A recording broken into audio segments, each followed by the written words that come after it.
Okay, welcome to another episode of the podcast. Today we have a really special guest. This podcast, at least this season, has primarily focused on Capstone grads who talk about their job experience and then current people in the core curriculum. Today we have Daniel Nalesnik, and he's neither one of those things, right? Daniel finished the core curriculum without Capstone. Wow, many years ago, 4 or 5 years ago. It's been how long has it been, Daniel? I forget now. I finished in late 2017, so it's been a bit. Okay, it's been more than 5 years. Yeah. It's been 6.5 years ago. And After finishing the core curriculum, he built his own product out of the skills he learned in the core, and has been operating it ever since. And now he's a successful entrepreneur, travels the world, and runs a successful business. So, great story to hear from. I get this question a lot about what can I do after core? What can I do with the skills? What if I want to build my ideas? Usually we say, hey, look, we'll forget a job. But actually, if you ramp up enough, you can actually do a lot of work here. So welcome, Daniel. How are you doing today? I'm doing awesome. Thanks for having me on. Okay. And I should maybe you can just give an intro of what you do, what the product is, and how you're Sure. approaching it real quick. Sure. So the product that I created, which I'm sure we'll go into more depth later, it's called HackChinese. It's hackchinese.com. It is a web-based SaaS business where people, they buy subscriptions, and hopefully if they like what they see, they keep paying month after month. And we teach Chinese vocabulary. So we teach people to recognize Chinese characters, which they can use in their language study to read or to, approach other learning things as well. But essentially, that's what we do. We teach. It's a very niche thing. People like to say, "Oh, you teach Chinese? Is it like all these different things, reading, writing, listening?" Nope, it's just one niche thing, and we've focused on it for many, many years, so we're pretty good at it. Yeah, that's how you do it. The riches are in the niches, right? That's what people say, and I feel the same thing about launch school. Frankly, like we're just like this little niche, but we just do it really, really well. And sounds like that's what you're doing too. Yeah, 6.5 years. I mean, that is a long time, and I'm sure a lot of the thinking behind building that product, the experience came even before actually the launch of the product. So, um, let's get into how you got there, right? And launch goal is only kind of part of the story. Why don't you set the stage a little bit and talk about life before launch goal? Sure. So some relevant details are I was trained as a computer scientist in my undergrad, and really loved computers and coding and all that sort of stuff. And my first job out of college was a software engineering job. But at that time, I was at University of Massachusetts, graduating in 2006, and my curriculum up to then was quite modern stuff. It was Java, Lisp, and things that were relevant at the time, somewhat still relevant today. But then my first job out of college in Boston was we were doing basically procedural programming languages. We were writing mainframe code for banks, and there's a bunch of reasons why we did that, but it's not really relevant. In any case, I didn't really like it as much as I used to like, my undergraduate degree and coding side projects and things like that. So after a few years of it, I was not really as enamored with software engineering as I expected to be, and kind of through an accident of scheduling and some other reasons, I enrolled in a Chinese language course at night. After work in Boston, and this was in 2008, right near, right kind of in the middle of the Great, not Depression, Great Recession. Um, Really interesting time, but I really fell in love with learning Chinese. I fell in love with characters and all that sort of stuff. So a year later, I quit my software engineering job and I moved to China to go to Beijing University and Shanghai and Fudan University. So I spent some time in Beijing, spent some time in Shanghai, and was learning as much as I could. I was never really a language student before that, but this was totally different for me because I really had a passion for it and I loved it. Um, as a running thread, I'll just mention briefly because it comes up later, is I use this memorization technique called spaced repetition. There's a bunch of programs out there, one of them being Anki, which I'm sure some of the students these days in launch school are familiar with, which is basically, simply put, a way to schedule reviews of things when it is really optimally efficient to do so, meaning right before you're about to forget something. Anyway, those programs were part of my studies the whole time. Came back to the U.S. after that 1 year, did graduate school in Boston, MBA, that type of thing. Got a corporate job in Boston, and eventually in 2014, not programming anymore. Yeah, I was out of programming. Although I will say, once a programmer, kind of always a programmer. It did having some programming chops, whether it was just VBA behind Excel or whatever, could really impress, especially non-programming people. Which was so I highly recommend getting some programming chops, no matter what your job is, really. And then I moved to Hong Kong in 2014 with that corporate job. And once I was in Hong Kong, my passion for Chinese and the Chinese language was really hard to get out of my mind because there was just so much of it all around.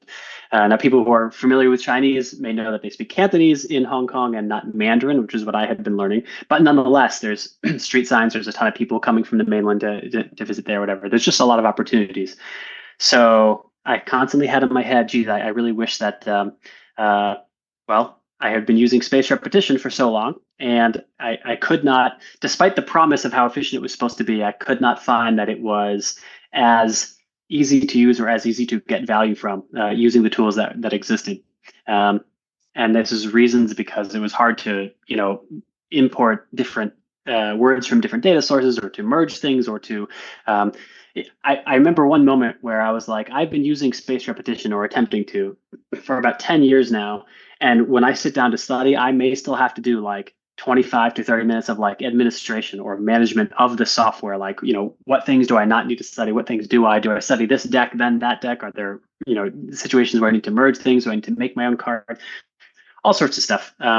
So this idea kept growing in my head. I should really start my building my own product. Now, let me rewind a little bit. When I was still in Boston, I was, before I went to Hong Kong, gosh, I was in Tea Leaf, which was what Launch School was before it rebranded to Launch School. And at that time, it was a much smaller program. I think it was like 12 to 16 weeks, something like that. Well, let me ask a couple questions before we get there, because that, when you hit Tea Leaf, that was already when you were in your like MBA program, right? Honestly, I can't remember. 2012-ish is when we had, when we had Tea Leaf. Yeah, 2012 to 15 is when we had Tea Leaf. So that must have been so. But I did have a question about your first programming job, and that's kind of interesting too. Is that you were a software engineer already working in, and I totally understand where you're coming from as an enterprise Java developer back in the day in a previous life, or it felt like previous lives, but kind of not the most exciting thing. But in 2009, you quit that job. I'm sure it was decent paying and all that in Boston. Like, what gave you the confidence to do that? Because that was peak recession, right? That was right, kind of like not during great times. You're like, I'm done with this. I'm gonna go. I'm gonna go to China. I'm gonna go learn Chinese. Like that. Like, what was that? Like, how did that happen? Yeah, it was the first of a couple kind of like big, risky or otherwise adventurous moves that I had made, and I'm not exactly sure where the confidence or the stupidity or whatever came from, but I do remember at the time I wrote my parents so first of all, there was this period of time where I was, well, in the background, I was not super enamored with the actual work I was doing. So there's that. I was like, oh, I love this job so much. It was not my ideal job. I liked a lot about it, but it was not my ideal job. Then I had this experience taking this Chinese class, and I really fell in love with it. And I was like, wow, how could I spend more time doing this? And then I found out about this opportunity to go to China with a company that existed before. It does not exist anymore, but it would bring you to China, enroll you in local schools there, give you tutors, give you housing. So it was really like a pretty easy situation to, as long as you can pay the fee, you can go and get a good experience. And so I remember writing my parents an email, maybe in May of 2009. They had no idea. And I was like, hey guys, just heads up, in August of this year, I'm going to China and I will be away for an entire year. And this is what I'm doing. And one of the first, somewhere in that document or email that I sent them, I had a quote, which who was it from? I can't remember, but it said, "Life is not measured by the number of breaths you take, but by the number of times your breath is taken away," or something to that effect. And it was just an adventurous thing. It was like, it wasn't really like an early life crisis or anything like that. I was 25 or 26 at the time. Things weren't going bad or whatever, but I just really felt like, wow, this is something really awesome, and I really have this passion to do it, and it seems like the right time for me. Um, and and then I remember when I was there, of course, I was a bit nervous that I had done it, all that, but I remember there was a time, maybe 1 month into the program, where I came back from my class, went back to my dorm, was about to study, was putting on my shoes or something like that, and I just remember sitting back and thinking, this was the best decision I've ever made in my life, because it was a huge risk. It turned out well. I mean, I didn't know at that point if I would gain any fluency or if I would have any other impact on my career or life, but it was, this is not the normal beaten path. This was a very different thing, doing something that most people thought was a bit crazy, but in the reality, it wasn't that crazy. I was taking some classes, so Yeah, it was, it's not that crazy. yeah. China's a safe country, as long as you're not like politically outspoken or something like that. But um, we have very similar kind of experience. I was sort of like not super enamored with my enterprise Java job either, and I quit in 2007. And in 2000, I had to convince my parents as well. I didn't include a quote though. I did. The way I did it was I had to go get a offer. I attached an offer letter from a different company to convince them that I was worth, something on the market, and to not worry, I could get a job. So, 2008, I went to Beijing for the Olympics. I don't know if I told you this, but Nice. spent like 3 months there. That was like just a incredible experience. So very similar to you in that, uh, quitting my job, going, walking away from any, like every single time I've done that, it's been like just an incredibly positive experience. So, um, so peak recession, decided to just quit your job, go to China, learn Chinese.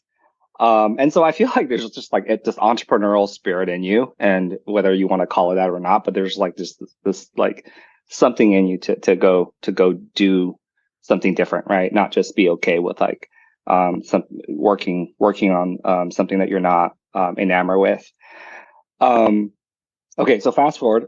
So you went to Chinese class for a couple of years, came back to the US, and then the MBA. That's unexpected, I would say, based on the narrative here. Was the MBA somehow in relation to like the Chinese language endeavor? Like, I want to create a business or something like that?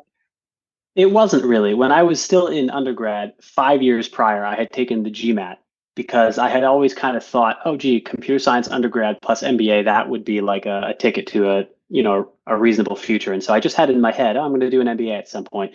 And when I was in China, it was when you take the GMAT, the admissions test for graduate school, those scores last 5 years. When I went to China, it was that fifth year. So if Mm. I applied when I was in China, I was applying to schools in the U.S. and I got into one, and I was like, if I don't go now, I have to take the test again and all that. So yeah, that's how that came Okay. about.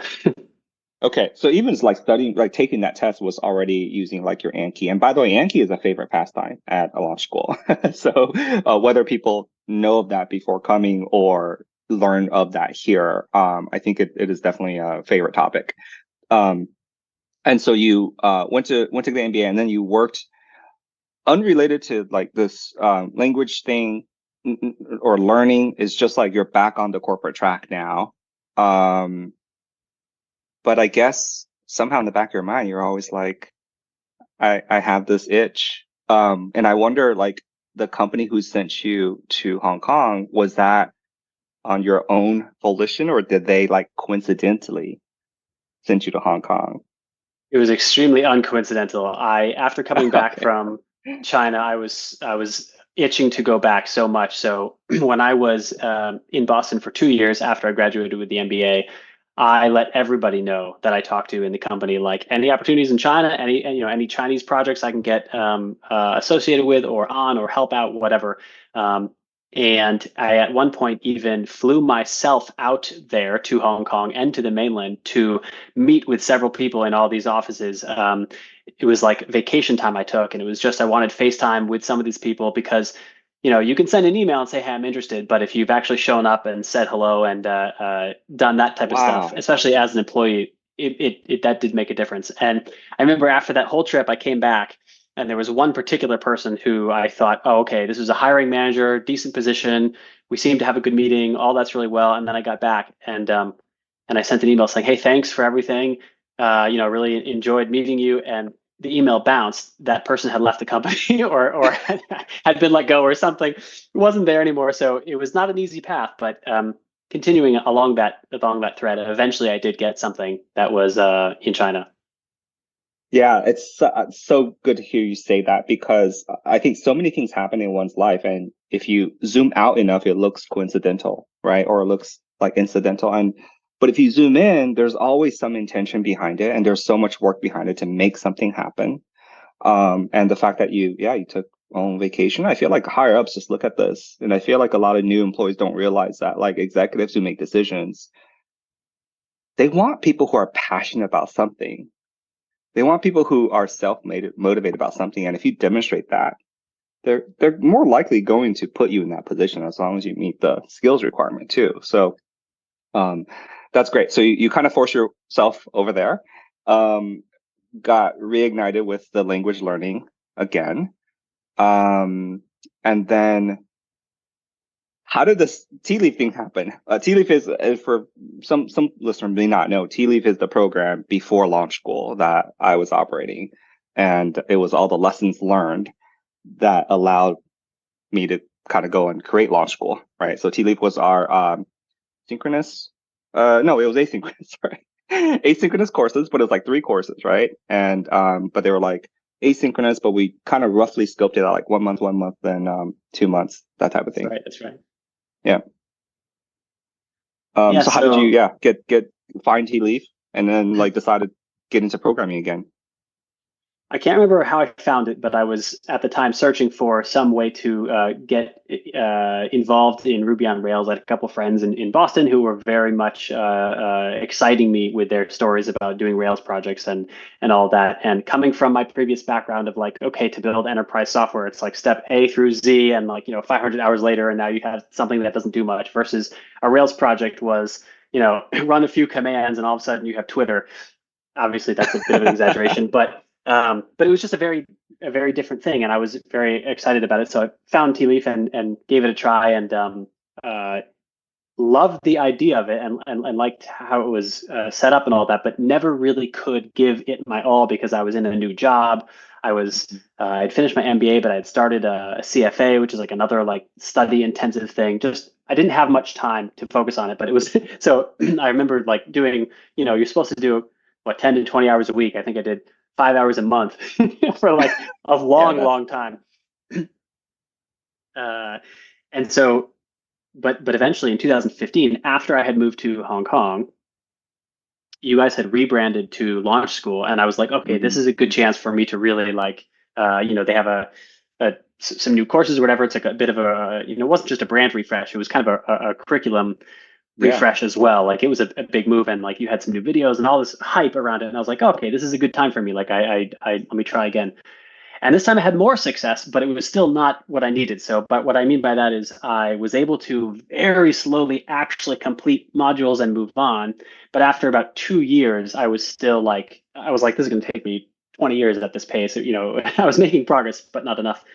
So I decided it was actually time to do it full time, with the express purpose of creating this one particular app that I wanted to make. Yeah, a business idea.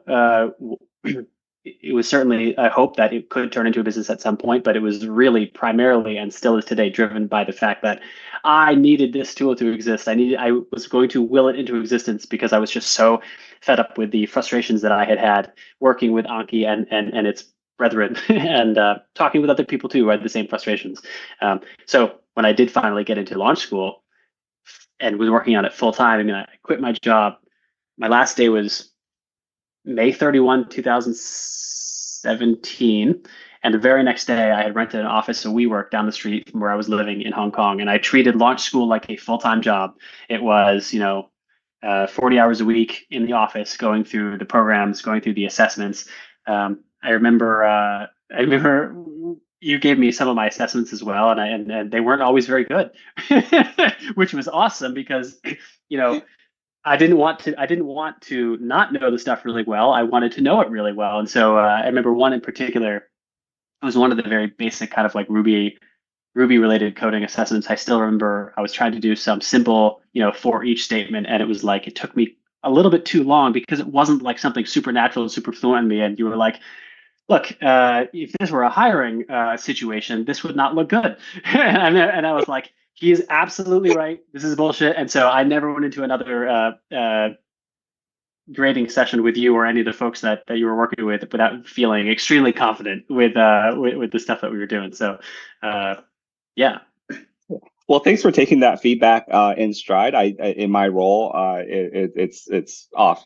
I'm tasked to give feedback, and not everyone receives that well. But let me kind of ask a couple questions in that story that you told, where like quitting your job, and it's a pretty nice finance job, requires an MBA to have, and you're in Hong Kong, as an American, you just decided to walk away from that to do launch school. Like what?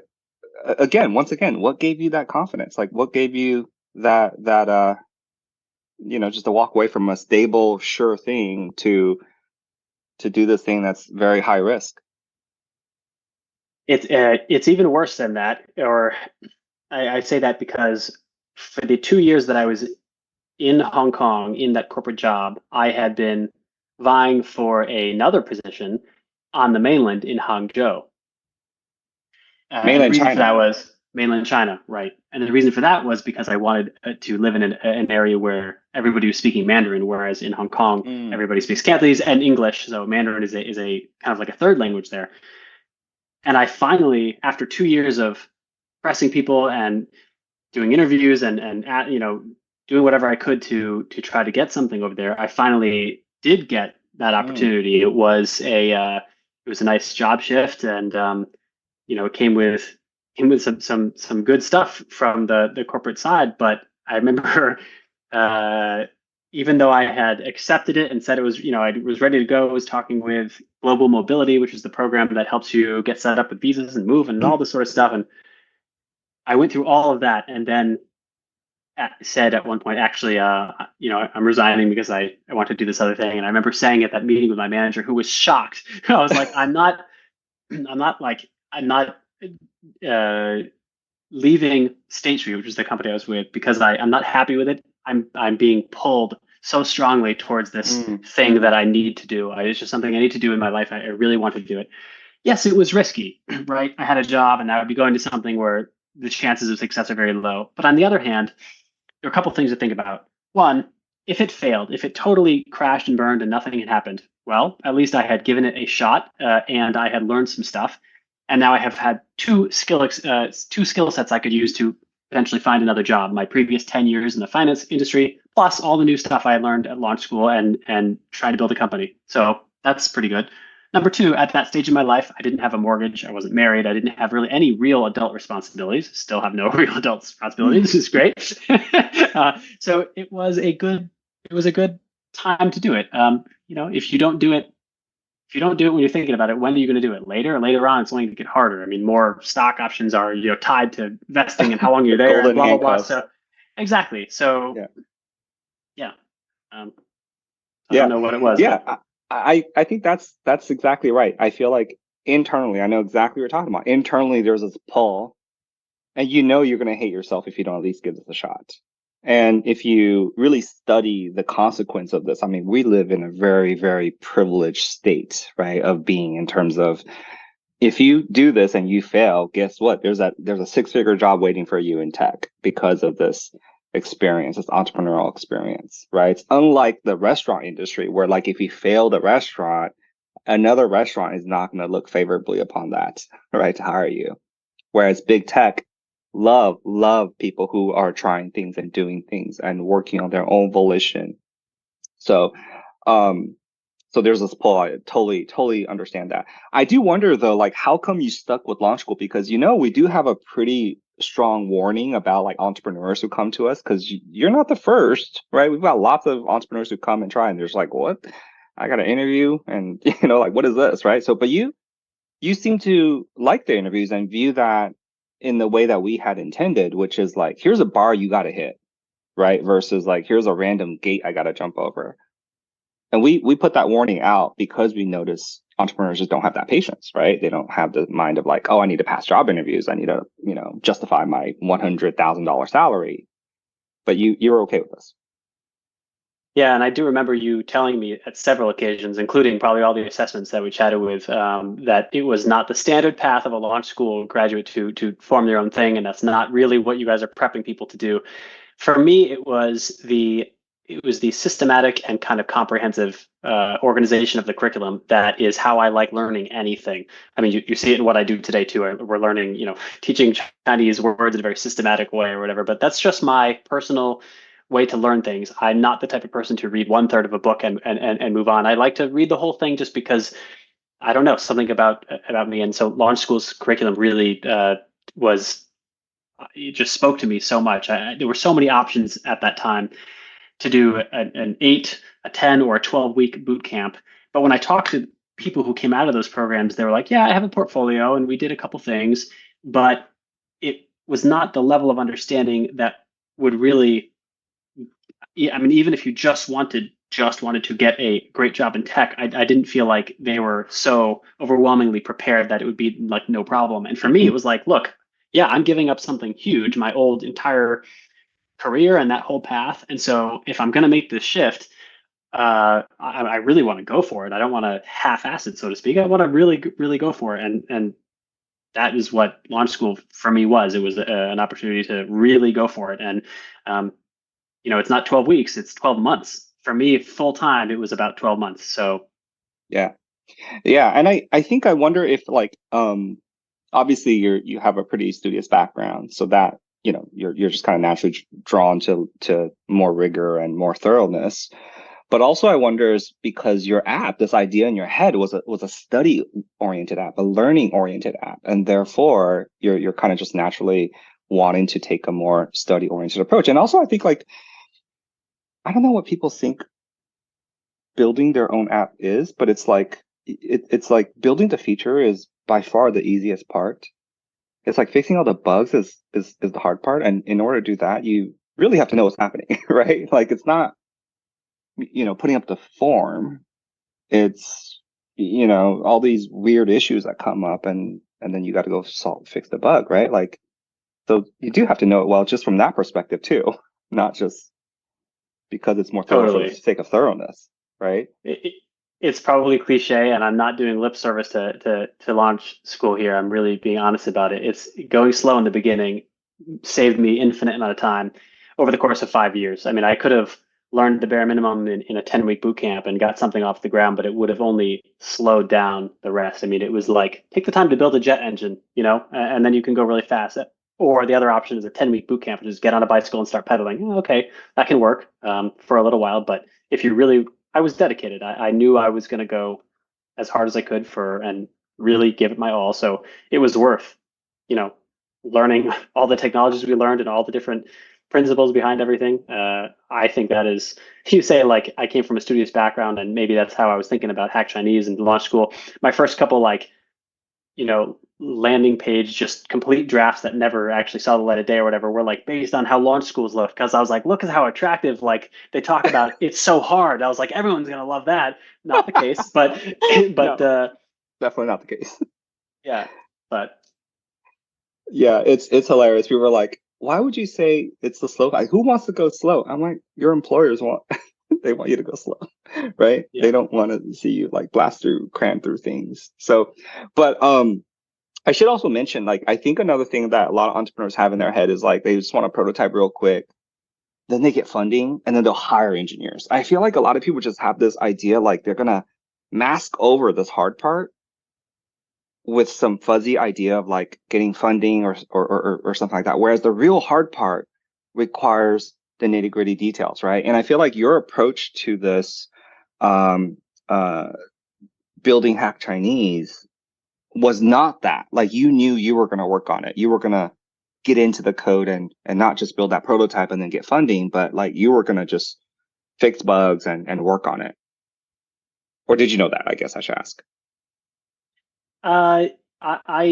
I knew that I wanted to, certainly I had in my mind before I quit, oh, do I want to, I had a decent job if I wanted to fund an agency or some people, some workers to like build it for me. I knew that that was a possibility, but I had a previous exposure to coding, in before college and then in college that I loved, despite my first job, which is not exactly the type of coding I liked.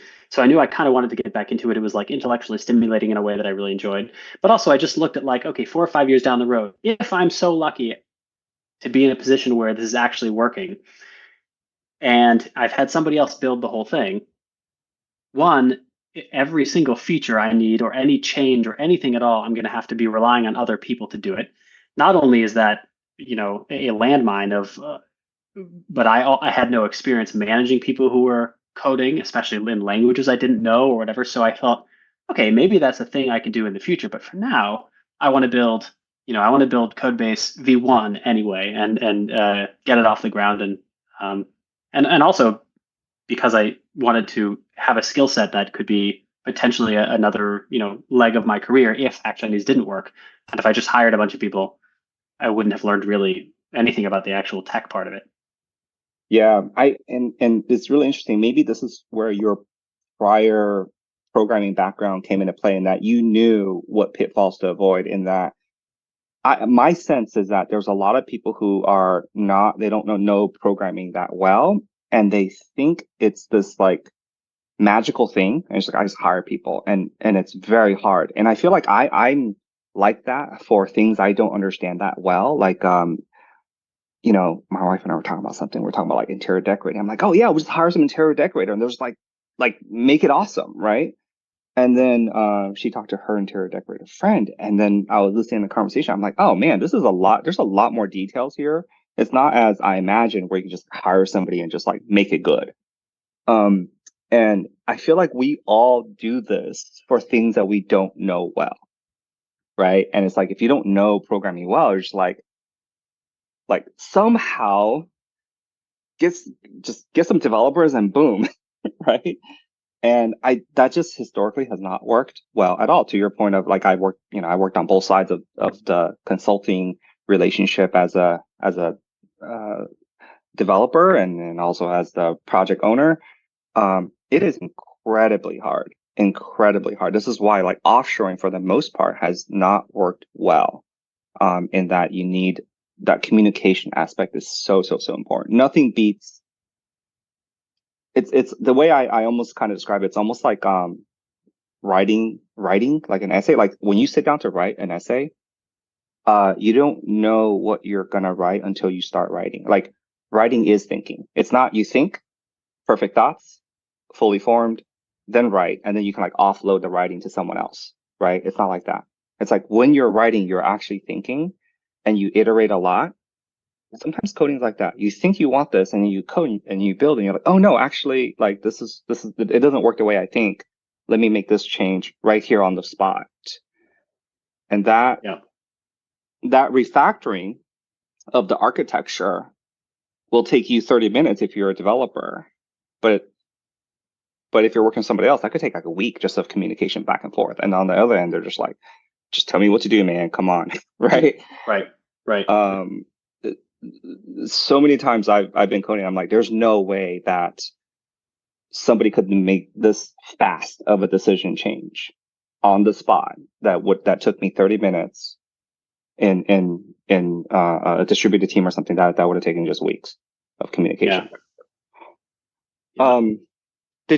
So I should ask you, let's talk about Hack Chinese. So in 2018, you finished launch core, knew you weren't going to do 2017. Yep. End of 17. into 17. And so in 2018 or into 17, what did you do between core and HackChinese? I took a shower. That's about it. And then What? I sat down and did Rails new. Oh my goodness, that fast? You were just like, I'm ready. I finish it off, and like as you said, I finish this book. I'm gonna finish it, and then just go. When I quit my job in Hong Kong, I mean, Hong Kong is not a cheap city to live in. So I thought launch school full time would take 3 to 6 months, and it ended up taking me, I think, 8.5 months. So I was like, oh my gosh, I really got to get going. I have to see what happens here. So yeah, I did not waste any time. I was itching to start. I could not wait to start. Um, so it was almost not a joke. I mean, I did that, Rails new HackChinese command. It's the only time outside of my projects that I actually have typed that that command. But yeah. So started right away. That's amazing. That's amazing. And how did you learn Rails? Because we don't cover that in the core curriculum. Maybe you don't anymore, but there's certainly I did learn the basics of it, did I not? Or Oh, oh, maybe I T-Leaf did. didn't. You learned it T-Leaf in did. T-Leaf, probably. Yes. No, you know what? I think okay, maybe we started in T-Leaf a little bit, but by the time I was starting, it was like, many versions of Rails later. I guess in launch school when I was doing it, were we still doing what was it? Sinatra? Sinatra, Was yeah, that we're still, yep, yep, yep. And it's very similar. It's a very easy segue into Rails for sure. right?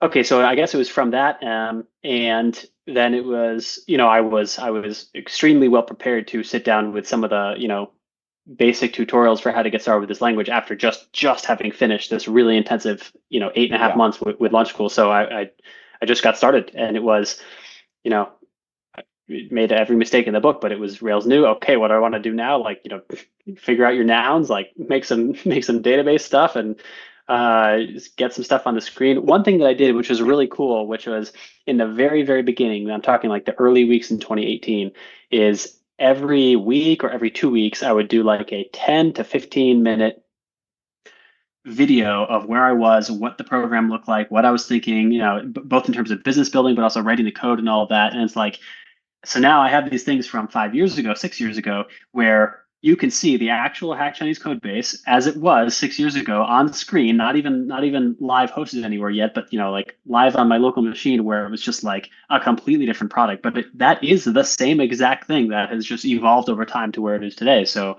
yeah, and it was just they always say that you learn the most when you're actually on the job, and that was true for me too, because it was okay, I had an idea in my head, I need this, whether it was something like how to position something with CSS, or whether it was how to do make some database associations or whatever. Once you need to do it. Back then there was no ChatGPT, so it was mostly Stack Overflow and tutorials. But like you just keep working on it until you figure it out, and that's the beauty of like coding versus other things. It's like yeah, like everything is figure outable. When people say like, "Oh, is it possible to code this thing?" The answer is always yes, and it's just like, what are the trade-offs? Maybe yes, but wow, that's incredibly inefficient, or and it will take a long time to do that, which requires you to refactor your database or something, or whatever. But like, the answer is always yes. It's just what are the trade-offs? Yeah. yep, exactly. So can you tell us what the app is today? Is still a Rails app, and you're still the primary developer, and what's the usage like? There's users. I mean, it's a real app. It's not, you've been doing it for 6-7 years. Yeah, it's still Ruby on Rails backend, hosted on Heroku. We use Stripe for billing and Devise for authentication. And I say those things because why did I know those things? Because I learned them in launch school, and it was like that was the one I had, little bits of experience with. And so why do something else? Of course, we've changed technologies in some areas. The biggest one being we moved from jQuery to React about 2 years ago. And when I did that, I had to relearn a whole new thing. So I think I found a course on front end masters or something like that, and it was like, yeah, I feel totally capable of learning a new thing at this point. And it took 3 months to get, 6 to 12 months to really understand and use it kind of fluently. But it was like that was certainly possible because I had understood the principles. I not Mhm. trying to talk up launch school too much, but I have told everybody about launch school when they ask me what they should do, just because like my own experience was so good. But Yeah. so yeah, it is currently we have thousands of users who pay, and I'm the primary developer. I'm really the only developer. I'm really the only employee. I have some help that I use. I use CodeMentor.com. Every now and then, I have somebody who helps me, especially when I was learning React. But he's helped me through some other stuff. Somebody who's like one of these 10x programmers who an hour with him might save you a week or two of time. I use that, and the costs on using a code mentor like that are usually pretty high. And I remember at first being like, "Oh gosh, should I spend an hour with this person because it might cost me $150?" And I realized over the years, wow, like that is the most value for your That buck, is because it's like nothing. Yeah. if you can knock down barriers, learn something on your own, and move the project along, an hour or two with him might save you a month. It's like that is the That is easiest. nothing. Yep. It is nothing. Yeah. Yep. Yep. So I wonder yeah. how like ChatGPT and AI affects that nowadays. I wonder if like probably not 100% of the conversation, but maybe some percent of the conversation or information that you get from those sessions. Maybe it's ChatGPT. 75% of my time with my code mentors have gone away because of ChatGPT. It's Wow. just that great. Yeah, that's pretty amazing. That's pretty amazing. And so you were talking about Rails, React, and all that, and that's a very standard stack. And I want to also mention, like for people who have not used Hack Chinese, I found it to be absolutely incredible to use. The UI, super slick. Um, if I did not know you, I would have guessed there were like hundreds of people behind this app. It is that polished and it is that good looking and it is that professional. You just like looking at it, I'm just like, this is a legitimate thing and it works amazing. And also I'm like your straight target audience. So I need to get back to it. The the I wanted to ask you about not taking venture funding. When I did launch school, I knew I wasn't going to pursue venture funding unless, something unique happened, but that was a deliberate decision. And I wonder for you, was it a deliberate decision or not? Did you kind of just happen to not take funding, or did you want to take funding, or how were you thinking about that? Uh, I was never 100% either way, but I was trending very much towards not wanting to take funding. And the reason for that was twofold. One, well, giving up equity if you don't need to is not great. And two, at least in the beginning, for the same reason I didn't hire developers, is how would I possibly effectively deploy any capital? I hire somebody and then manage them to do something. I mean, I just had none of that experience or whatever. And I was so excited about working on this niche project myself anyway. So uh, over the years, some folks, usually teachers I work with or students or whatever, have a approach, and not in a very official way, but been like, hey, are you looking for funding? Because if you are, like, let us know. We would like to kind of help or whatever. And in the beginning, I'm talking first 3 years or so, it was like I had no idea how to really value that. I didn't really know um, what possible terms or anything that I'd want to begin with or whatever. So the answer was always just no. I was super lucky that I didn't need the funding, right? I mean, I had a decent job before, I had saved up a bunch of cash, so I was able to say no to those situations. If you don't have that situation and you need it, I'm not knocking it and saying it's a bad idea. I mean, most people do it because it is a good idea, right? And certainly we'd be going faster today if I had a team of people with me. So in the future, perhaps that's something to look at. But in the beginning, it was more of just I kind of backed into that decision. I didn't need it, so why do it? And two, even if I had funding, all of a sudden now my job would become not building this thing I'm so excited to build that I had spent all this time learning how to build, but it would be like finding people, hiring people, managing people. That's not what I wanted to do. That was not the dream. The dream was like, let me learn how to do this thing and do that thing. And so funding coming in would have changed that dynamic entirely. Mhm. So at that stage, it wasn't for me.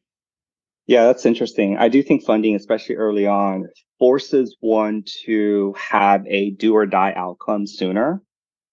And for a lot of people, that's a good thing because if we're not going to go big, we're going to go home and start over. We're going to do something else, right? And that's what they want.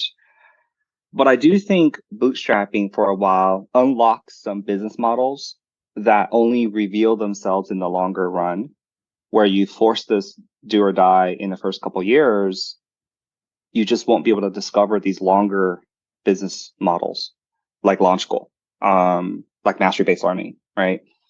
And second, I feel like for you, and I think I'm similar, and is that if we, because venture funding is good for like capital constraint problems. You're pouring capital onto capital constraint problems. It unlocks that, boom, you're off to the races. But if it's not a capital constraint problem, you're pouring money into something that it's still in discovery phase. You don't know what to do with that capital. And for me and you, I feel like it's one of these things like if we force money, an accelerant, basically. Money is an accelerant, right? If you force an accelerant into this machinery that we're still figuring out, and you enjoy that process of figuring it out, and it doesn't work, what are you going to do in a couple of years? Like, well, because you already left a pretty lucrative career to do this, and then pour some venture funding accelerant on this. It breaks down in 2 years. Now what? Right? Was that a part of the thought too, or no? I guess if somebody had sat me down and asked me to explain it, I probably would have come up with some understanding of what you just said. But for me, it really was just the fact that I didn't need the money and really wouldn't know how to do anything with it then. And so I wouldn't really even know how to value that. So yeah, it was Yeah. it was a passion project through and through, and changing my position from like passion person with passion doing his passion to like person with passion paying others to Yeah. to manage building his passion was just not the thing for me. Yeah. Kill the passion for a job. Right? Right. What's that song? They tore down paradise to make a parking lot or something. And it feels like maybe that would happen. Give me your, so I kind of pitch HackChinese a little bit, and I think it's just the slickest, really good looking app. Works really well. But I want to hear your like sales spiel for HackChinese. Do you have one? Sure. So, although your audience may know what spaced repetition is, let me spend 30 seconds there first. So, even though we touched on it at the beginning, for a subject matter with which you are learning a large number of facts, if you're learning 100 things, pick any method. It's going to work well because the volume is so low. But if you're learning programming concepts or language, in particular words, there's so many facts which are literally like here's a word and here's what it means. And in Chinese, it's several other things too. It's pinyin, tones. I won't get into that, but whatever. You have to pick a new strategy which will allow you to be very efficient with your time. So spaced repetition, mostly possible through computers, although it was kind of invented before that, mostly possible with computers is, okay, we're going to teach you something new, and then we're going to force you to review it right before we think you're going to forget it. Because when you learn something new, you have this like fully charged battery, and then over time, it slowly gets weaker and weaker and weaker. And typically, if you encounter that fact again, and you, through the process of active recall, refresh that battery, well, that's great. The more important thing is that then that battery is going to drain slower over time. So you combine learning new things all the time and reviewing old things right before you're about to forget them. Well, you can, with spaced repetition, now have this like really beautiful future is the dream, right? Where like you're spending 10 to 15 minutes a day and that's it. And you're all of a sudden being able to keep thousands and thousands of memories fresh. So that's the dream. And there's a lot of programs out there that say, oh, the math behind that is super simple. Let's just schedule some, this is a scheduling algorithm, very simple. And they build it and that should be everything, right? But after my experience of spending so much time with all the other stuff that comes around with getting an implementation like that to actually be useful for students, I realized that there was something else to be done. And so I like to think of tools like HackChinese as like a spaced repetition, second generation or whatever, which is still the basic model of spaced repetition scheduling. We're not touching that. That's great. That's golden. But now we're going to build in an onboarding sequence that gets you set up very quickly, a learning curve that is as flat as possible. There's almost nothing. I mean, as long as you show up, you're good. Being able to integrate all the stuff that you need integrated, because you have the best tool in the world, but if it doesn't work with 3 other tools you're already using and aren't going to stop using, that's also not going to work for you. So we just keep knocking down those barriers to make this thing as easy as possible. So if you're interested in learning, thousands of words in a foreign language, spaced repetition is a great start. A very specific niched one for your particular language is way better, in my opinion. And so that's what HackChinese does. We've spent now 6 years just hammering on this one thing, and we have many more years to go. And it's only for English speakers at the moment, right? Who are learning Chinese. Yeah, it is quite niche. And I feel like, again, if you had 5 mil in the bank from an investor, they might be like, hey, why don't you take this platform and like expand it to all these other things, right? And here and there. And to resist that is hard, and to keep drilling down on this one little niche.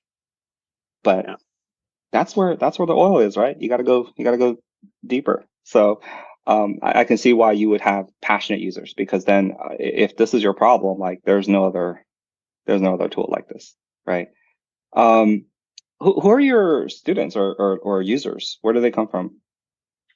All over the world, English speakers who are learning Chinese, although we also have a large number of people who are native German, Spanish, or French speakers, as long as their English is good enough. So yeah, Canada, the US, especially in California, Australia, obviously mainland China as well, Taiwan, Singapore, really all over England.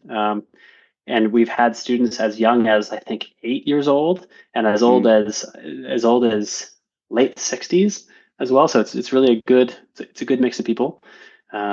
We have several different marketing channels or ways that we get people, and really that's that could be a whole podcast episode. As an entrepreneur or whatever you were saying earlier. Oh, it's not the coding the features, the easy part. It's some of the other architectural stuff, which is more difficult. True. But really, the hard part is, I mean, if somebody's listening to this right now and they have some really great idea for an app, okay, imagine you could click your hands and that app would be built. It's perfect.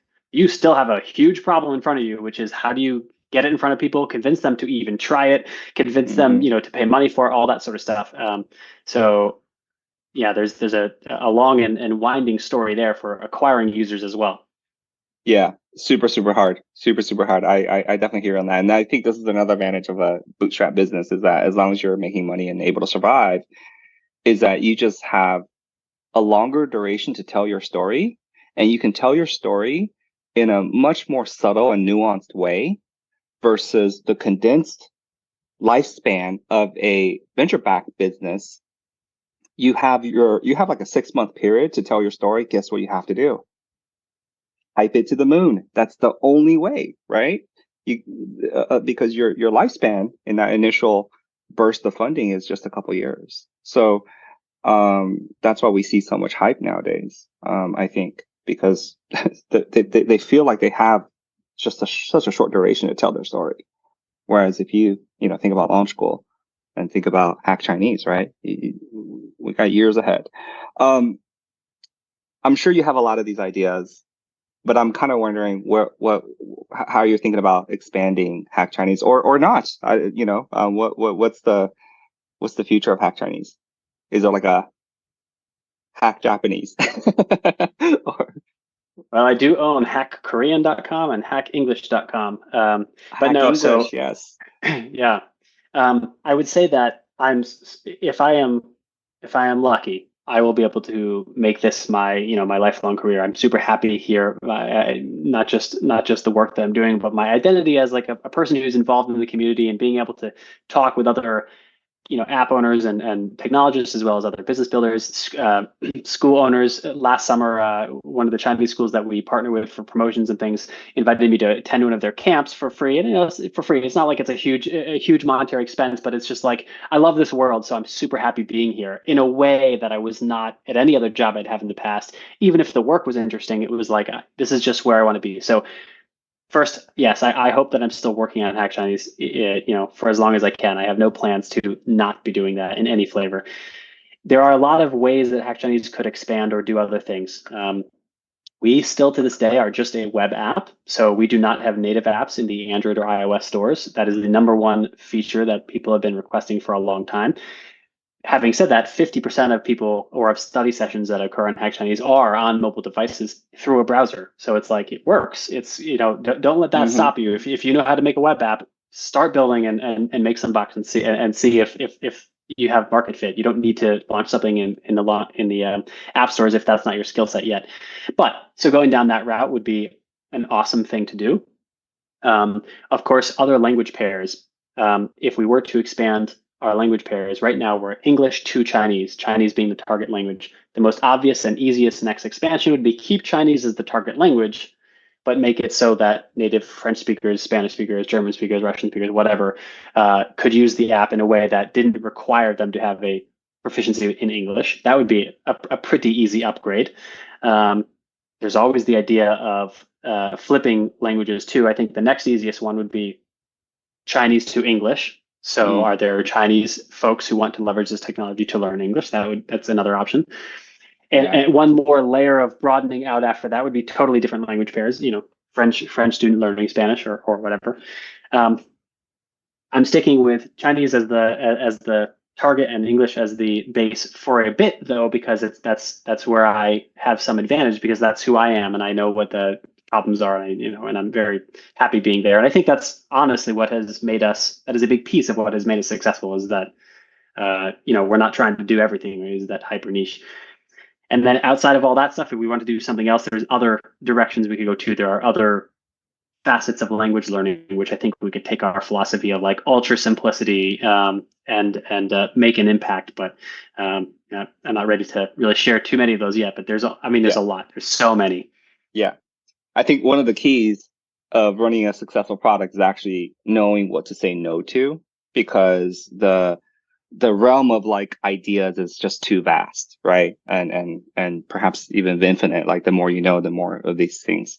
Having said that, I wanted to throw an idea out at you while I'm here. So I'm like exactly your target audience. I'm like kind of for the most part illiterate in Chinese, but I'm fluent.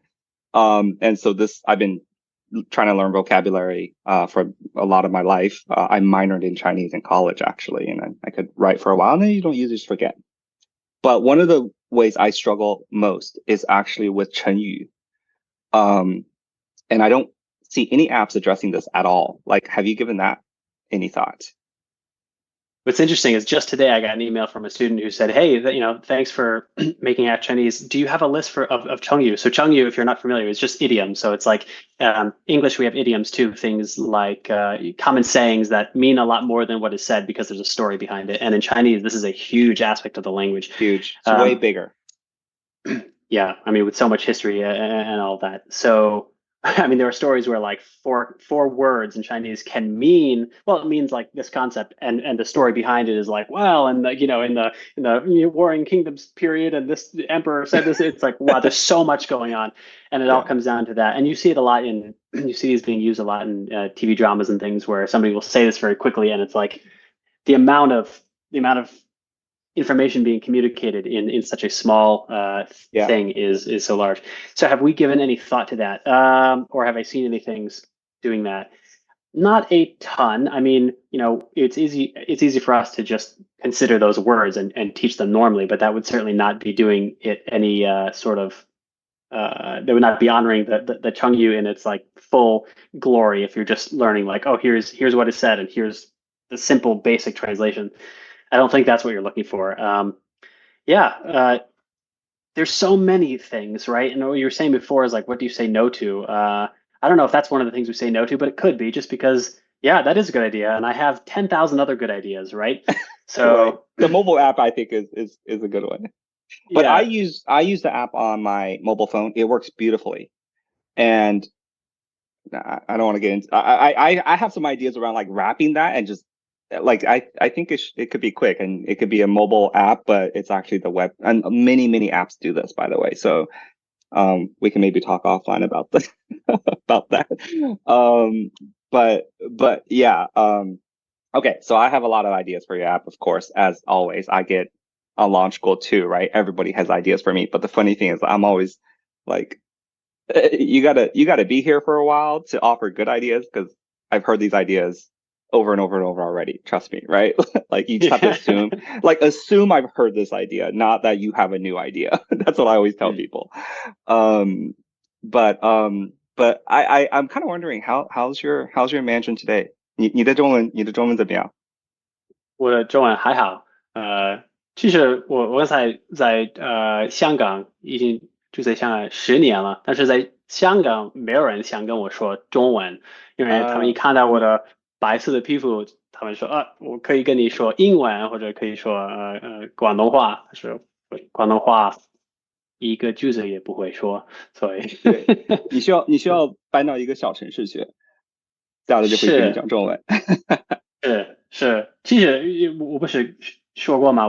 还想去杭州，还想去杭州继续学普通话，但是后来我创办了那个 HackChinese，所以没有机会。Yeah, yeah.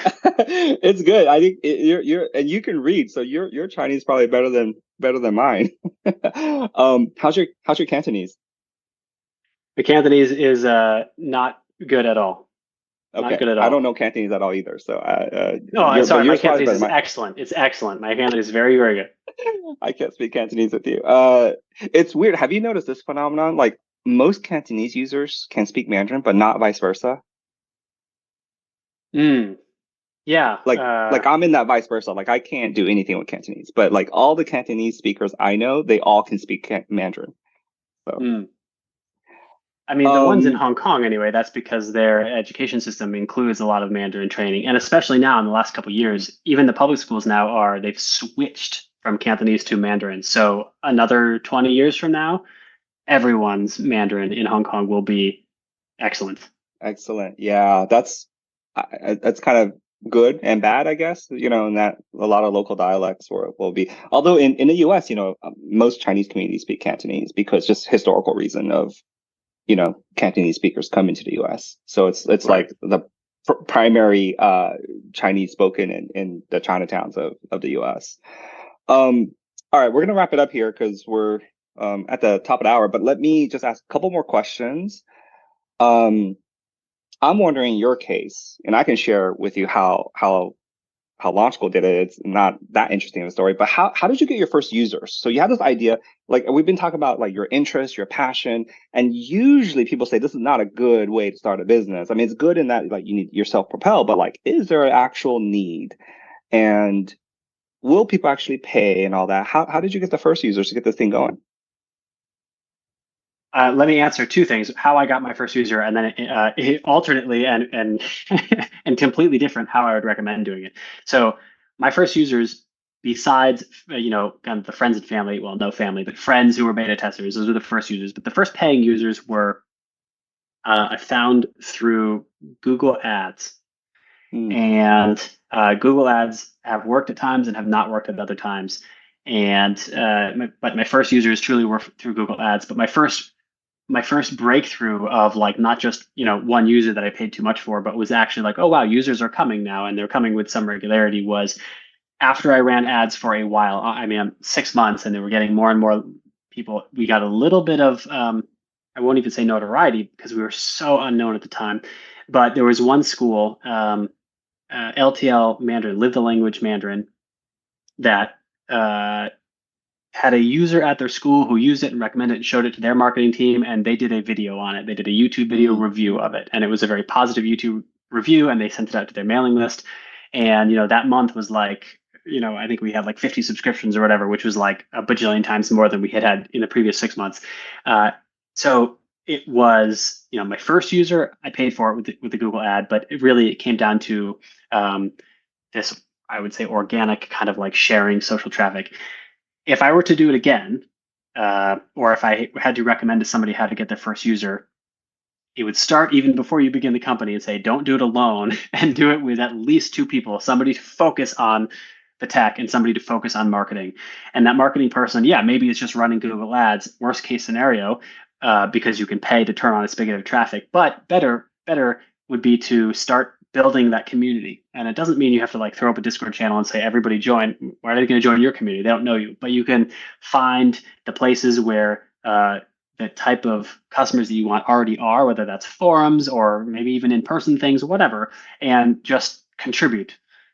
Is that blog posts? Maybe. Is that talking somewhere? Maybe. Is that just helping out on things, doing projects, anything, whatever. Just get your name out there, be a known entity in the community, share what you're building, without even talking about it's going to be a business, you're going to be paying for it, or at some point, blah blah blah. Just be known in the community that you care about. So at some point in the future, when you do have something that you want people to beta test or try or pay for, you can place that there, a link, whatever, a demo, and people are going to try it. And I think that is a much better way to do it, because you all of a sudden you're coming from a place of like, oh, there's this guy, Chris, who has been contributing to all of these discussions and has been really helpful, and therefore we don't hate him. I mean, especially if it's Reddit, it's like, okay, default is we hate you for talking, Yeah. right? Yeah, So, for sure. Yeah. Yeah. So that's what I would say. Have somebody focus on that and build up a thing. Be a contributing member of some niche community, and then when you have an offering, it can be viewed as like an insider solving, like we're solving our own problem versus like an outsider thing, right? Yeah, and I do think even getting to that, like this is where you got to be really, really passionate or into the problem domain, right? And you have to have a lot of thinking behind it. You can't parachute in.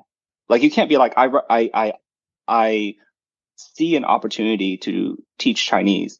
I got no passion in it. You can't parachute into that community and fake it. That's nearly impossible, right? Yeah. Unless you're psychopathic, then maybe that's possible. But it's really not really possible for the rest of us who need to be excited about things to participate. And Right. And so for you, that process started like many years ago, 10 years before you built this app. Your interest in Chinese learning, and we didn't even talk about how you got interested in Anki, which predates your interest in Chinese, right? So just like being a student, in general, you got into Anki. So like the combination of Anki and Chinese, and then the app HackChinese, the combination of these three things, it started like decades ago, right? Yeah. And so that's why there's so much. The roots of these things are so long. It's just like law school today. I mean, it started with my personal interest in programming, right? Like way back in the day, right? And yeah. And so how it got here. So it takes a long time for a lot of the stuff to germinate. I think I just want to maybe end on this one last thought, is that the market's down right now as we're recording it, and us as like a get a job program, people just have a lot of anxiety. And one of the things I've been talking about is like, look, you don't need, like, you're getting skills. And for me, the job has always been a side effect of skills. Okay. So like, it's never been, or the salary, right? It's a side effect, the salary number. I've never targeted a salary number at launch school. But you know what else is a side effect of acquiring skills? Just, you can do stuff, right? You can do stuff. You don't need permission to make money. And I think that advice has, I think people are like, okay, cool. Like I get it intellectually, but what does that actually look like? And I think your story is a manifestation of that advice, which is like, you don't need permission to do something, to build something interesting. And when you build something interesting, money comes, right? Money comes. I want to say that what you just said is probably the largest hurdle from people going from being not a entrepreneur to being an entrepreneur, or being even a successful one. Yes, of course, if you start down the path, statistically, it's still very hard to have a successful business. Sure, yep, but you have a 0% chance if you don't try. And the only thing that is different between people who have started to try and people who have not started to try is that decision. I'm going to start doing it. I'm going to start sitting down, treat it like a full-time job if you have the luxury, or if you're out of a job or whatever, or if you can do it part-time, build something. And worst case scenario, you pick up a bunch of skills and maybe also will something into existence that you had a passion for. And does that turn into a business? Maybe, maybe not. Again, worst case scenario, you build a bunch of new marketable skills. It seems like it's an easy decision, to be honest, if you have the time and drive for it. Yeah. You know what's interesting is a lot of people don't know this history, but we actually decided to name Launch School Launch School. The launch is actually for launching businesses, ideas, products. We were I remember having this long discussion about like driving people to jobs or driving people to helping people build products and execute their ideas, implement their ideas. And we're like, jobs is kind of hard. So we're like, let's call it launch schools because we want people to launch, their ideas. Um, what happened actually was, and the curriculum was the same rigor, right? But actually what happened was that it's very hard to attract entrepreneurs who are rigorous. There's a lot of get rich quick people. So that was because we had this idea for the curriculum. So even though we say, hey, look, we're gonna get jobs, and this is what it takes, of course. But also, it is what it takes if you really want to build your own product. In fact, in some ways, it's even more demanding because you have to own everything end to end, right? You have to fix the React code. You have to fix the database stuff. If the site goes down, you have to go mess around with Heroku configs. I mean, you do everything. I'm in the same situation you are in that we have some other developers, but they're not as responsive. If something happens, I'm the first on the scene. And I have to like figure out what's happening. I have to look at the logs, right? So you have to know everything. Whereas if you're actually in a large corporate environment, you can be protected a lot from all these things. You can take vacations and turn off your laptop, right? Yeah. So there's this, especially when you have actual paying users, there's a level of rigor and expertise and professionalism that is much higher, in my opinion, than just as an 100%. employee, right? Right. So Yeah. yeah, so I'm glad we were able to talk about all these things today. And I don't know, is there any other things I should have asked or some things you want to talk about that we didn't? Just one thing, what you mentioned about, there's a lot of get rich quick people in the scene. I want to just throw down a truth about my journey before people think, oh, wow, that he did this and it was like immediately successful. It was not. We had virtually zero paying customers for 2 years after launch. So yeah, it was not like we're gonna get it done. And when I said like, one of these hurdles is like starting versus not, true, absolutely true. Another hurdle, like sticking in it for a while because I tried one marketing strategy, didn't work at all. Tried another, didn't work at all. I spent an entire year chasing schools trying to like white label Hack Chinese and sell it to schools and sort of like partner up with them. Didn't work at all. I spent a whole year, and that was developing features for them. And we changed our whole marketing landing page to be like a thing that schools buy as a package to then resell. That didn't work either. And it was like, I was fortunate enough that I could continue focusing on this. And so I was like, well, I'm going to give it some more time and keep going. The get rich quick people are not going to have that sustainability, and they're going to be out. They're not your competition. They're not your competition at all. If you're gonna, if you feel like there's some problem in the world that you are currently plagued by, and there's no good solution to it, that's such a great place to start because, okay, don't spend a weekend on it like your competition did. Spend a year on it. I mean, if you can, every project's different, but spend a large amount of time on it. Keep going. See where you get. I just feel like I have more questions as you talk about this, and I'm trying to wrap it up here. But like, did you in the first year or two, did you just pay out of your own pocket? Yeah. So I was fortunate enough that I had saved quite a bit from my previous, existences. And right when I quit my job, I moved to an apartment that was half the rent as before and half the size. And if you're familiar with Hong Kong, I mean, my apartment was very small, right? But fine, no big deal. Your life shrinks quite a bit, and if you are able to, even can you, live with your parents and sling some code in the garage or the basement. Nothing wrong with that. That's cool. Everybody does that for a while, right? Yep. So yeah. Wow. And even then, because the funny thing is, we talked about venture funding, and you said didn't need it, but it sounded like you could have used it in the first couple of years. Well, or no, I mean, you're just like I'm just gonna pay my own way here. I could have used it to have a nicer apartment at the time, but Hmm. my life's pretty Interesting. simple. So Interesting. Okay. Okay.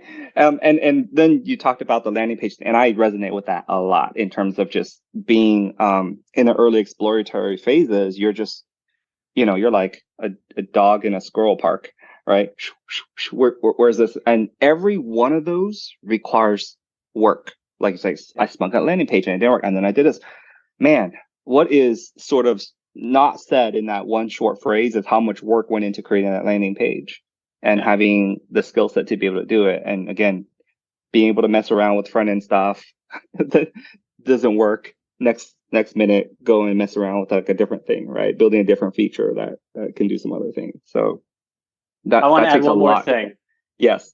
I want to add one more thing, just because we're talking about landing pages and stuff, and you had asked, oh, any other thing I want to talk about. Don't neglect design. Design, yeah, some people are maybe naturally good at it, but no, they're probably not. They probably just learned it. I spent so many years looking at great looking web pages and just being like, wow, these are so good for a certain reason. If you walk into a store and you see an Apple product or whatever and you want to buy it, part of it, it's just because of the design, the way it's packaged, wrapped, and all that. Don't forget, it's the same thing online. So if you have no design chops, I recommend getting Refactoring UI by Adam Wathan, the guy who made Tailwind CSS. It's a PDF. It's like $100. It'll take you through how to design some interfaces, which maybe they're not A plus right off the bat, but it will go from whatever your level is to like A minus very quickly, and that is so important these days. Certainly, we got a lot of cachet in the industry because we look professional. When you say it looks like we have a bunch of engineers behind the scenes, it's because I spend a ton of time on that, on design, making it look good. And that's not just how pretty it is, but the UI, the UX, all of that. It has to be uh, table stakes these days are it should look super professional, I feel. It's amazing. I want everyone to look at this, and I mean, I was blown away by it. And again, having if I didn't know the behind the scenes story, I would have just assumed that there was a team behind every aspect of this app, from design to front end to back end to QA. I would have just assumed that, like, the typical engineering team behind it. So really, really inspiring story, Daniel. I think one of the goals of the podcast is to share a lot of the stories that of our students and graduates, and to showcase people. And I do think sometimes people are like, is this person superhuman, or is this like a typical story? And as I listen to you talk about this, I wonder that, like, do you do you feel like you're an outlier? You are an outlier in a lot of ways, and I do wonder. For me, sometimes I'm just like some of the early students when I listen to success stories. Is that when I listen to stories of like 100 millionaires, I'm just like, oh, I don't, like, whatever, right? But once in a while, people say something, I'm like, oh, they're human. They're not like that amazing. Like, we're the same species. We're roughly, you know, comparable in ability in some ways compared to, like, a different animal, right? So, like, I feel like it's inspiring in some ways too. Um, how would you address like that concern? It's like, man, Daniel is just like way out there.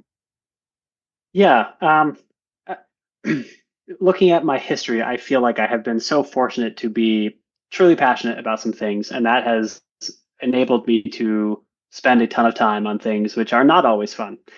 But I am human for sure. I'm a normal dude. I got average SATs and all that type of thing. So yeah, I think that it's not that everyone can do this. The entrepreneurial role is a very varied one that requires thick skin. It requires a lot of discipline. It requires um, a number of things which maybe you don't learn in school, even launch school.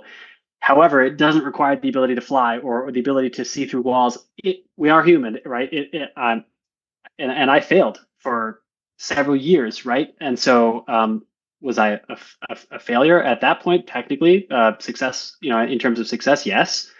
But then I was fortunate enough to be driven by a passion to keep going, and eventually it turned around and turned into something. So I would say if you're at all considering an entrepreneurial path, not like discount the challenges that are there, but don't let them don't let them get in your way from at least starting and giving it a shot, because a lot of times it's less risky than you think. I mean, if you're thinking about something like, oh, should I do launch school or not, or should I like start this app or not? Well, again, worst case scenario is you learn a ton of skills. Is that really like a huge failure? Not really. I mean, that's a huge win, kind of either way. So yeah, every time I've made some like big risky bet in my life, they have not always turned out with no downsides. Many of them have had many downsides, but they've usually been net positive. And I think that's really the story. It's a ability to be okay with accepting a bit of risk. It's not that I have some, any magical superpower. Maybe just that one. Okay with a bit of risk.